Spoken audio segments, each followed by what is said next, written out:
22 तारखेला केळघरमध्ये कृती समितीचा मेळावा पार पडला। त्या मेळाव्यामध्ये बऱ्याचशा मान्यवर मंडळांनी आपलं मनोगत व्यक्त केलं।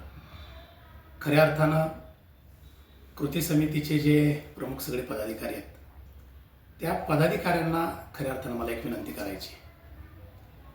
नुकतीच जिल्हा परिषद आणि पंचायत समितीच्या निवडणुका पार पडल्या। कृती समितीचा प्रमुख अजेंडा हे बोंडारवाडी धरण बांधणे हा होता, परंतु या निवडणुकीच्या प्रक्रियेमध्ये जर बघितलं तर त्या कृती समितीचे बरेचसे प्रमुख पदाधिकारी, मुंबईचे निमंत्रक, महिला निमंत्रक आणि आपल्या बोंडारवाडी कृती समितीचे जे काही प्रमुख आणि त्यांच्याबरोबर असणारी बरीचशी मंडळी, मी सगळे म्हणत नाही, बरीचशी मंडळी यांनी ही कृती समिती जणू काही शिवसेना पुरस्कृत आहे अशा पद्धतीने कामकाज करायला सुरुवात केली। निवडणुकीच्या माध्यमातून बघितलं तर त्या ठिकाणी राज्याचे उपमुख्यमंत्री एकनाथ शिंदे साहेब आले होते। त्यांना मागून प्रॉम्प्टिंग करून भाषण करायला भाग पाडलं। त्याच्यामध्ये शिंदे साहेब म्हटले, बोंडारवाडी धरणासंदर्भात जे काही अडथळे आहेत ते अडथळे मी दूर करेन। सगळे आमचे मुंबईला राहणारे जे काही तरुण सहकारी मित्र आहेत त्यांची माथी भडकवण्याचं काम मुंबईच्या काही समन्वयक मंडळींनी त्या ठिकाणी केलं की या धरणासाठी जाणून बुजून आम्हा मंडळींचा विरोध आहे आणि तो विरोध जर जुगारायचा असेल, बाजूला करायचा असेल तर हीच योग्य वेळ आहे। तोच विषय गावाकडं महिला समन्वयक आहेत काही, त्या समन्वयकानं गाव टू गाव, वाडी टू वाडी, वस्ती टू वस्ती आणि सगळ्या महिलांना पिंजून काढलं। हीच शेवटची संधी आहे की त्या धरणाच्या संदर्भातला अडथळा दूर करण्याची। आणि ज्या आता महिला जिल्हा परिषद सदस्य निवडून आले त्यांचे पती आहेत आदरणीय एकनाथ उंबळे साहेब, यांचा सत्कार हा भुतेघर गावाने घेतला आणि धरणाची रेषा भुतेघरमध्ये होती। आतापर्यंत तुम्ही सांगताय की या धरणाला स्थानिक लोकप्रतिनिधी म्हणून महाराज साहेबांचा विरोध आहे, या धरणाच्या ट्रायल पीटसाठी सुद्धा निधी मंजूर करून आणण्यामध्ये जसं स्वर्गीय विजयराव मोकाशी साहेबांचं योगदान आहे तसंच आदरणीय महाराज साहेबांचं सुद्धा योगदान या धरणाच्या संदर्भात आतापर्यंतच्या लढ्याला आहे। आणि ही सगळी मंडळी जणू काही शिवसेनेच्या दावणीला बांधली गेली का काय याची कल्पना ही डॉक्टर भारत पाटणकर साहेबांना नसावी कदाचित। कारण मी बघितलं तरी सगळी मंडळी त्या राजकारणानं प्रेरित होऊन आता नाही तर कधीच नाही अशा पद्धतीनं काम करत होती। पुण्यामध्ये मेळावा झाला, त्या पुण्याच्या मेळाव्यामध्ये प्रमुख मार्गदर्शक म्हणून राजेंद्र मोकाशी साहेबांचं नाव टाकण्यात आलं। कदाचित त्यांची परवानगी या गोष्टीला नसावी, असेल का नाही मला माहीत नाही, ते मेळाव्याला नव्हते, परंतु इथपर्यंत या सगळ्या मंडळींची मजल गेली। काल परवा एक मला व्हिडिओ मिळाला, त्या व्हिडिओमध्ये आम्ही धरणग्रह म्हणजे कृती समितीचा हिसका या निवडणुकीमध्ये आम्ही दाखवला अशा पद्धतीचं वक्तव्य एक जबाबदार पदाधिकाऱ्यानं केलेलं आहे, तसा व्हिडिओ माझ्याकडं अवेलेबल आहे। माझी एकच विनंती आहे, निवडणुकीमध्ये पराभूत होणं, कोणी निवडून येणं हा विषय याच्यामध्ये नाही आहे। मला या धरणाच्या प्रक्रियेमध्ये राजकारण आणायचं नाही, परंतु ज्या आमच्या नेत्यांनी आदरणीय महाराज साहेबांनी या धरणासाठी सातत्यानं पाठपुरावा केलेला आहे, करत आहेत आणि भविष्यात सुद्धा करत राहतील। परंतु निवडणुकीचा या जिल्हा परिषद पंचायत समितीच्या निवडणुकीमध्ये लोकांना वेठीस धरून परत आता तुम्ही आंदोलनाची भाषा करताय। निवडणुकीला पावणे दोन महिने झाले। पावणे 2 महिन्यापूर्वी तुम्ही मुंबईच्या माझ्या तरुण सहकाऱ्यांना, गावच्या माझ्या माता भगिनींना त्यांची माथी फिरवण्याचं काम राजकारण्यांनी करू देत, पण कृती समितीतले जे प्रमुख पदाधिकारी आहेत यांनी केलं। मग आता तुम्ही लोकांना वेठीस का धरताय? तुम्ही प्रामुख्यानं एकनाथ शिंदे साहेबांकडे जावा, त्यांनी सांगितले मी सगळे अडथळे दूर करतो। बरं, धरण बोंडारवाडीमध्ये होते, आता तर आपली रेषा वायटे आणि भुतेघरच्या बॉर्डरवर येते। त्या गावाने तुम्हाला निमंत्रित केलं, त्या ठिकाणी तुम्हाला भरभरून मतदान केलं, तुमचा सत्कार त्या गावाने केला, पण तुम्ही आजपर्यंत त्या गावात गेला का नाही? तुम्ही जावा ना, त्या लोकांना समजावा आम्ही कुणी लोकांनी प्रयत्न केले का नाही हे तालुक्यातल्या आणि त्या सगळ्या लोकांना माहिती आहे। लोकांमध्ये कायमस्वरूपी संभ्रमाचं वातावरण निर्माण करण्यापेक्षा आपण त्या ठिकाणी जावा, त्या लोकांना कन्व्हिन्स करा, किंवा ज्या माझ्या मुंबईच्या तरुण सहकाऱ्यांना, पुण्याच्या तरुण सहकाऱ्यांना आणि महिलांना किंवा आपल्या विभागात खास करून केळघर विभागामध्ये किंवा 54 गावातल्या जनतेला तुम्ही जे निवडणुकीच्या पूर्वी आश्वासन दिलंय ते आश्वासनाची पूर्तता करा। तुम्ही पुढे लागा, आम्ही तुमच्यासोबत होतो, आहे, भविष्यात सुद्धा आहे। मग आता तुम्ही लोकांना घेऊन त्यांना वेठीस धरून परत परत आंदोलनाची भाषा करताय. मी सगळ्यांची भाषणं ऐकली. म्हणजे आश्चर्याची बाब आहे, ज्यावेळेला निवडणूक होती त्यावेळेला कृती समितीचे तुम्ही प्रमुख पदाधिकारी आहात. आता तुम्ही मला बेजबाबदारपणे वक्तव्य करू नका. माझ्याकडे व्हिडिओ आहे, माझ्याकडे फोटो आहेत. तुम्ही सांगा कधी दाखवायचे, कशा पद्धतीनं दाखवायचं, कोण काय बोललं, कोण कोणाबरोबर होतं. आम्हाला राजकारणामध्ये जायचं नाही.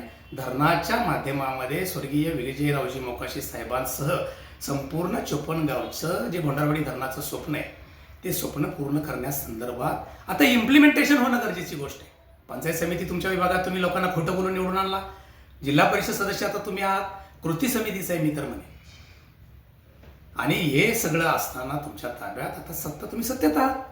म्हणजे अगदी मागच्या वेळेला तर आदरणीय शिंदे साहेब, एकनाथ शिंदे साहेब तर मुख्यमंत्री होते, आता उपमुख्यमंत्री आहेत. आम्ही आहेच ना, आमच्या पद्धतीनं प्रयत्न करतोय. तुम्ही काय काय प्रयत्न केले हे एकदा जनतेला कळू देत. आत्ता ज्यावेळेला तुम्ही निवडणूक संपली, निवडून आला तुम्ही, आत्ता चकार शब्द त्या मेळाव्यामध्ये कोणी बोलायला तयार नाही. आत्ता परत आंदोलन उगारायचं. चोपणगावातनं कोण कोण येणार, किती लोक येणार, सगळी गेली पाहिजे. लोकांनी आंदोलन सुद्धा करू द्या, आमचं काही मत नाही. आम्ही सुद्धा या आंदोलनामध्ये सगळ्या जनतेच्या बरोबर सहभागी होणार आहोत. परंतु जे कृती समितीनं गलिच्छ राजकारण केलं या निवडणुकीच्या मध्ये, खोटं नाटं लोकांना सांगून त्यांची माथी भडकवली, त्याच्यावर सुद्धा आमचा कुठल्याही प्रकारचा आक्षेप नाही. परंतु तुम्ही जसं त्या निवडणुकीमध्ये पुढे लागला, ज्या पद्धतीनं तुम्ही त्या निवडणुकीमध्ये कृती समितीला वेठीस धरून लोकांना वेठीस धरण्याचा प्रयत्न केला, आत्ता तुम्ही पुढाकार घेऊन हे धरण कृपा करून या चोपणगावाच्या विकासासाठी तुम्ही मंजूर करण्यासाठी प्रमुख भूमिका निभवावी.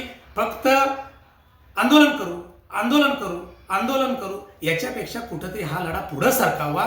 तुम्ही आता निवडणुकीमध्ये पदाधिकारी झालाय, त्या पदाधिकारी म्हणून आपण काहीतरी काम करावं आणि कृती समिती त्यांच्याबरोबर आहे. या सगळ्या प्रक्रियेमध्ये आपण लोकांच्या पुढे जावं. त्या 3 गावांना तुम्ही भेटावं, त्यांना कन्व्हिन्स करावं. आम्ही तुमच्या सोबत आहोत. महाराजसाहेबांनी बोंडरवाडीमध्ये गेले, तिथं त्यांची बैठक घेतली. आपण वायटे आणि भुतेघरमध्ये त्या 3 गावांची बैठक घेतली. इथं प्रशासकीय कार्यालयामध्ये त्या प्रमुख अधिकाऱ्यांची तुमच्या सगळ्यांच्या सोबत बैठक घेतली. परंतु निवडणुका आल्या की दरवेळेला तुम्ही कोणाबरोबर आहात हे खऱ्या अर्थानं माझी जावली तालुक्यातल्या, खास करून चोपण गावातल्या जनतेला विनंती आहे.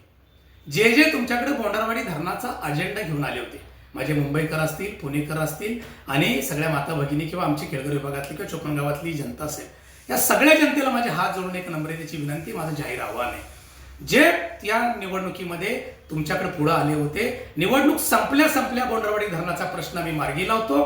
हा प्रश्न मार्गी लावण्यासाठी तुम्ही सगळ्यांनी पुढाकार घेऊन या लोकांना एकदा विचारा की तुम्ही या धरणासाठी आता निवडून येऊन जवळ 1.5-2 महिने झाले, काय काम केलं.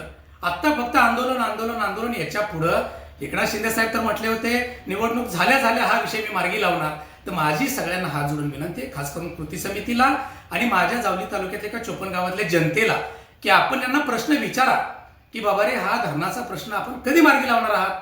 आम्ही तर आमच्या पद्धतीने प्रयत्न करतोय, परंतु जाणून बुजून आम्हाला या धरणामध्ये विलन ठरवण्यात आलं आणि तुम्ही आता निवडून आलाय, तुम्हाला आता लोकांनी संधी दिली आहे, तर तुम्ही या धरणाच्या आता ह्याच्या मंजुरीसाठी किंवा ट्रायल पीरियडसाठी तुम्ही काय प्रयत्न केले या 1.5-2 महिन्यामध्ये आणि याच्या पुढे काय प्रयत्न करणार आहात हे एकदा जनतेला कळू दे ना. एक चकार शब्द सुद्धा याच्याविषयी कुठल्याही पदाधिकाऱ्यांनी त्याच्यामध्ये बोलले नाहीत. मला याच्यामध्ये आश्चर्य वाटतंय.